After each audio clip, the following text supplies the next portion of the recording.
بسم اللہ الرحمن الرحیم۔ دوستو، بہت سارے آدمی یہ پوچھتے ہیں کیا مرد اپنی بیوی کے ساتھ جماعت کی نماز پڑھ سکتا ہے یا نہیں، یا اپنی ماں کے ساتھ، یا اپنی بہن کے ساتھ، یا اپنی بیٹی کے ساتھ جماعت کی نماز پڑھ سکتا ہے یا نہیں۔ تو دوستو، مرد کے لیے سنت مؤکدہ یہ ہے کہ وہ مسجد میں جا کر جماعت کے ساتھ نماز پڑھیں، لیکن اگر کسی مجبوری کی وجہ سے یا عذر کی وجہ سے آدمی کی مسجد کی نماز نکل گئی، جماعت کی نماز مسجد کی نکل گئی، اب اس نے کوشش کری کہ دوسری مسجد میں جا کے پڑھوں، وہاں پر بھی اس کی نماز اسے پتہ ہے کہ وہاں پر بھی نہیں ملے گی۔ ابھی آدمی گھر کے اندر آیا اور آنے کے بعد اس نے بیوی سے، بہن سے، ماں سے، بیٹی سے پوچھا کہ آپ نے نماز پڑھی ہے یا نہیں پڑھی۔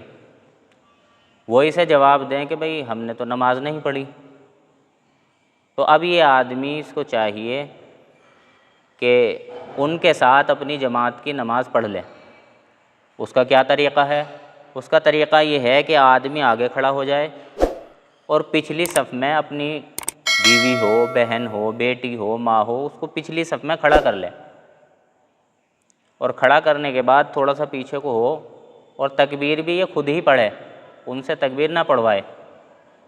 جب آدمی بیوی یا بہن، بیٹی، ماں کے ساتھ نماز پڑھے گا تو یہ آدمی تکبیر خود پڑھے اور آگے ہو جائے اور نماز پڑھائے، یعنی اپنی بیوی، بہن، بیٹی، ماں سے تکبیر نہیں پڑھانی ہے، اسے خود تکبیر پڑھنی ہے اور خود ہی نماز پڑھانی ہے۔ تو اس کا جواب یہی ہے کہ آدمی اپنی بیوی کے ساتھ نماز پڑھ سکتا ہے، لیکن اس کے لیے شرط یہی ہے کہ یہ آدمی خود تکبیر پڑھے اور خود ہی نماز پڑھے۔ اللہ تعالیٰ صحیح سمجھ کی توفیق عطا فرمائے۔ وآخر دعوانا الحمد للہ رب العالمین۔